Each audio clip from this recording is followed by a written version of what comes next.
So Christopher Poole gets no relief from this appeal. Now let's dive into the factual and procedural history. So the factual being, of course, the facts of the case, and the procedure being what's happened before from a legal perspective. The state charged Poole with first-degree assault, armed criminal action, and unlawful possession of a firearm for shooting Deontay Long. Viewed in the light most favorable to the verdict, the following evidence was adduced at trial. Now, this is important, folks. This is one of the consequences of finding yourself on appeal.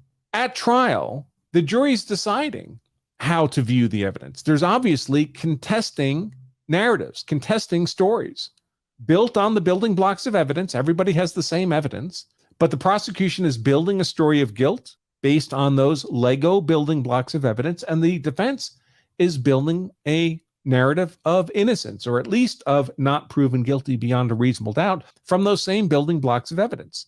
And it's up to the jury at trial to decide which building blocks of evidence, those that favor the state or those that favor the defense, that the jury believes to have been proven to their satisfaction. But if you're convicted and you go to appeal, look at that evidence, not with equal consideration to the evidence of guilt and the evidence of innocence. Indeed, at trial, it's not even equal consideration. At trial, you're presumed to be innocent. But once you're on appeal, the appellate court's going to look at that evidence in the light consistent with the verdict, meaning guilty, meaning the view of the evidence as proposed by the prosecution. Another way to look at this is if everything the prosecution said was true, which is what the jury decided, that's how they got to a verdict of guilty.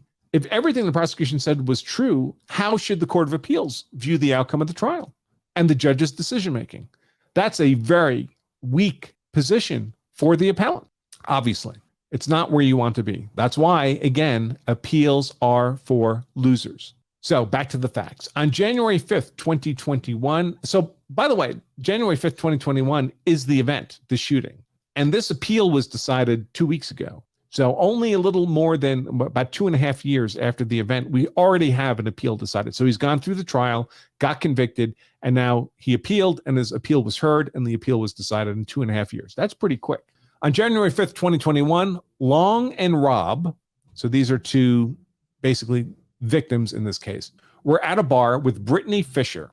It's amazing how often these cases involve an angry woman, because that's the catalyst for this event, an angry woman. During a verbal argument with Long and Rob, the woman, Fisher, said that she was going to get her baby daddy. So we know it's a high-class joint. Long and Rob knew that Fisher was referring to Poole. Poole, the defendant, the appellant here, a mutual acquaintance. So they were familiar. Shortly thereafter, Long and Rob left the bar. Yeah, I would have left right away, right? Don't stay there so you can get into a fight. Long and Rob left the bar and drove to Rob's house. At some point, Rob stepped outside his house and he found Poole, the appellant, and Fisher, the angry woman, along with 3 or 4 other men. So she brought a whole posse after these dudes because she was angry with them. Along with 3 or 4 other men. Poole and the other men were visibly, it says AMED. It's supposed to be armed. That's just a typo. Poole and the other men were visibly armed.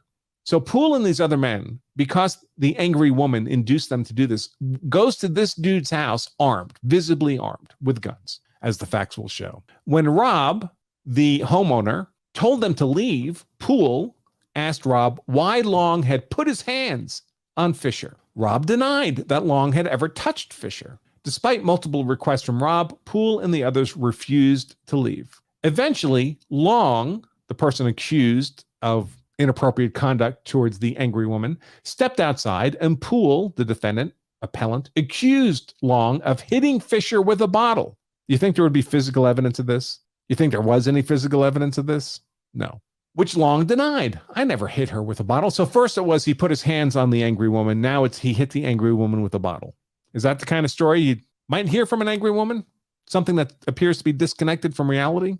Long asked Poole, "Are you here to fight?" And Poole responded by grabbing a black assault rifle from one of the other men and told Long that he would rather take a body, meaning he would rather kill him, kill Long. Feeling threatened, Long retrieved a shotgun from inside the house. All right, well, I don't think that's necessarily an unreasonable thing to do, but if you can get into the house to retrieve a shotgun, why wouldn't you just stay in the house with the shotgun? But He retrieves the shotgun from inside the house. He racks the shotgun to persuade Poole and his friends to leave. And this is just people who watch too many movies. So what? He's got a shotgun, maybe 5 shells in the shotgun, and he just dumped one of them for show when he's facing multiple aggressors, armed. Silly. Anyway, he racked the shotgun to persuade Poole and his friends to leave. Poole then fired 2 shots at Long over Rob's head. Rob told Poole to stop shooting. Yeah, that must have been loud, right? 2 rounds from presumably an AR platform rifle. They're loud, folks, especially when the muzzle's pointed in your direction at near proximity.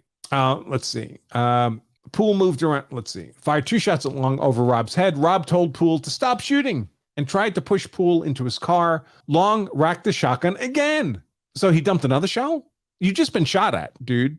And tried to convince Poole to leave. Poole moved around Rob and approached Long before firing 3 or 4 more shots at him. Long was struck once in the stomach, once in each forearm.